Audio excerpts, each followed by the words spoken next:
Dans ce quatrième épisode sur la réalisation d'une rame Théos à l'échelle 1/87e, je vous emmène aujourd'hui pour la modification du dernier aménagement intérieur, à savoir celui des voitures de seconde classe comme celle qui est présente derrière moi. La rame Théos comporte au total 7 voitures corail, dont 4 de seconde classe. Il faudra donc répéter cette opération 3 autres fois. La modification est effectuée sur une voiture Pico de type VTU 75 et c'est sans plus attendre que je vous emmène dans cette modification. Bonjour et bienvenue sur les trains de Thomas. Voici donc cette voiture corail VTU 75 de la marque Pico.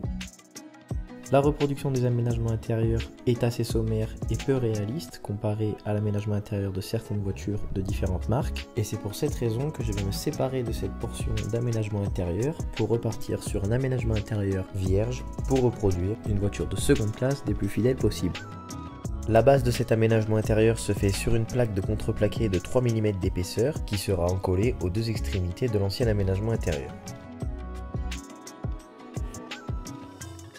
Une fois l'ensemble encollé, voilà le résultat obtenu. Il ne faut pas oublier de faire des petits décrochés tout le long de la plaque de contreplaqué, de manière à laisser du jeu sur les clips lorsque l'on va venir fixer la caisse.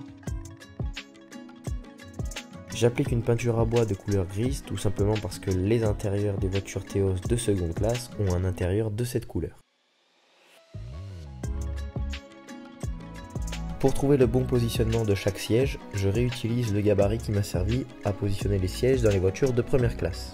Les sièges que l'on peut voir ici ont été réalisés via une imprimante 3D et ensuite peints un par un à la main, avant d'être collés. La confection des porte-bagages est réalisée de la même manière que dans l'épisode numéro 3 pour les voitures de première classe, à savoir des agrafes, des cartes plastiques transparentes et d'un papier canson de couleur verte.